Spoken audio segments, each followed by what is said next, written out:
ખત્રી જ્ઞાતિની જે વાત કરીએ કે ખત્રી સમાજની વાત કરીએ તો ખત્રી સમાજનું સૌથી પ્રિય એવું તપેલું. આ તપેલાનો ઇતિહાસ શું છે? તપેલું આમ જોવા જઈએ ને તો એના જે મસાલાઓ જે બધું છે તે પારસી અને મુસ્લિમોનું જે ફૂડ જે છે ને તેનું ફ્યુઝન છે. ખત્રીઓ પોતે ઇન્વેન્ટ કરેલી ડિશ છે.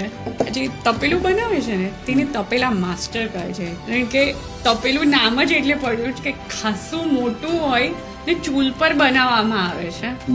કિલોમાં એનો હિસાબ જાય.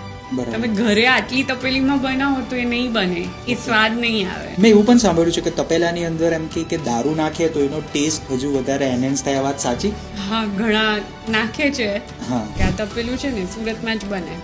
આટલી સારી ડિશ છે, બધાને બહુ ભાવે છે, પણ એ બહાર નહીં બનાવી શકું. એ તો કેમ એવું?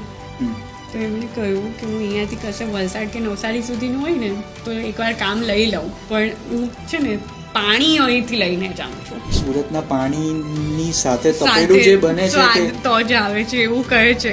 કે ખત્રી સમાજની અંદરમાં એમના કોઈ પણ સારા શુભ અશુભ બધા જ પ્રસંગોની ઉજવણી તપેલાથી થવી એ વર્ષોથી ચાલી આવતી પરંપરા છે ને આમ પણ મોજ મજા સુરતીઓના લોહીમાં છે. હવે તો આ તપેલું અને એમાંથી પણ વેજ તપેલું હવે તો આવ્યું છે. You can't differentiate.